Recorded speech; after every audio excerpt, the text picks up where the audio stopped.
မိခင်ဖြစ်သူဟာတမိဖြစ်သူရဲ့အခန်းထဲကိုလက်ဖက်ရည်ခွက်လေးကင်နေဝင်လာခဲ့ပြီးမြင်လိုက်ရတဲ့မြင်ကွင်းကြောင့်စောက်တီရမရထိတ်လန့်သွားခဲ့ပါတယ်။တမိဖြစ်သူဟာမမြင်ရတဲ့နတ်ဆိုးတကောင်ရဲ့ချုပ်ကွယ်မှုကိုခံထားရပြီးမျက်နှာကျက်မှာဇောက်ထိုးတွဲလောင်းကတ်နေတာကိုတွေ့လိုက်ရလို့ပါ။ဒီလိုထိတ်လန့်စရာကောင်းတဲ့အခြေအနေတွေကိုနမေကျော်နတ်ဆိုးနှင်စရာဂျွန်ကွန်စတန်တင်ရောက်ရှိလာပါတယ်။သူကတော့အေးအေးဆေးဆေးပါပဲ။တောက်လက်စားစီဂရက်ကိုစားပွဲပေါ်တင်လိုက်ကားတွေကိုဖျက်ခနဲ့ဖွင့်ချလိုက်ပါတယ်။နေရောင်ကြီးကမင်းကလေးရဲ့အသားကိုထိလိုက်တာနဲ့ပူးကတ်နေတဲ့နတ်ဆိုးကနာကျင်စွာအော်ဟစ်တော်တာပါပဲ။ဂျွန်ကခရီးယန်အမွေအနှစ်တစီတစ်ခုကိုမင်းကလေးရဲ့နဖူးပေါ်အတင်းဖိကတ်လိုက်တဲ့အခါနတ်ဆိုးဟာအပြင်းထန်ရုန်းကန်ပါတော့တယ်။နတ်ဆိုးကမင်းကလေးရဲ့ခန္ဓာကိုယ်ထဲကနေထွက်ဖို့ငင်းဆန်နေတာကြောင့်ဝိညာဉ်ကိုလူယူထားတဲ့တိုက်ပွဲကပိုပြီးပြင်းထန်လာပါတယ်။ဂျွန်ဟာအလျား3ပေရှိတဲ့မှန်အကြီးကြီးကိုအခန်းထဲယူလာခိုင်းပြီးပရင်းပေါက်မှန်ကိုရိုက်ခွဲဖုံးကျူးတွေကိုတုံပြီးနတ်ဆိုးကိုထောင်ဖမ်းဖို့လေးကွပုံစံထောင်ချောက်တစ်ခုဖန်တီးလိုက်ပါတယ်။ပြီးတော့အခန်းထဲမှာရှိတဲ့လူတွေကိုဘာအတန်ပဲကြားကြားမျက်လုံးလုံးဝမခွင့်ဖို့တတိပေးလိုက်ပါတယ်။ဒါပေမဲ့ဂါထာမန်တန်တီရွတ်ဖတ်နေတော့မှပဲမူးစိတ်မွေးတဲ့လူတစ်ယောက်ကဆက်စုချင်းစိတ်နဲ့မျက်လုံးဖွင့်ကြည့်မိလိုက်ပါတယ်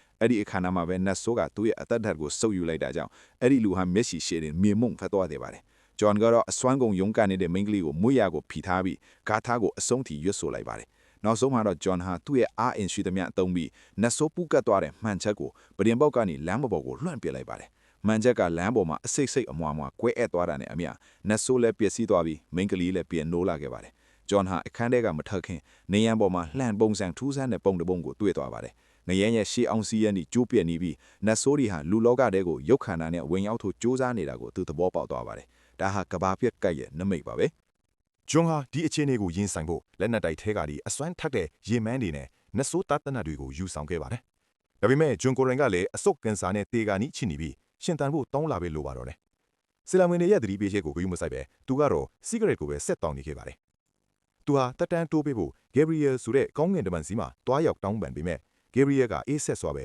ညှင်းလွတ်လိုက်ပါတယ်။မင်းအသက်15နှစ်ကတည်းကတနေ့ကိုစီဂရက်အလိတ်30တောက်ခဲ့လို့အသက်တူရတာပဲလို့ဂေဘရီယယ်ကဆိုပါတယ်။မျော်လင့်ချက်မဲ့နေတဲ့ဂျွန်ဟာမိနစ်ဆိုသူရဲ့ဂေရာမှာအကူအညီတွားတောင်းပေမဲ့ညှင်းပယ်ခံရပြန်ပါတယ်။အဲ့ဒီအချိန်မှာပဲအင်ဂျလာလို့ခေါ်တဲ့ရဲမေတယောက်ဂျွန်ရဲ့အခန်းကိုရောက်လာပါတယ်။သူမရဲ့ညီမဖြစ်သူဟာဆေးရုံအမိုးပေါ်ကနေခုန်ချပြီးကိုတက်တည်သွားခဲ့တာပါ။ဒါပေမဲ့အင်ဂျလာကတော့ဘာသာရေးအလွန်ကိုင်းဆိုင်တဲ့သူမညီမဟာဒီလိုအပစ်မျိုးကိုဘယ်တော့မှလုပ်မှာမဟုတ်ဘူးလို့ယုံကြည်နေပါတယ်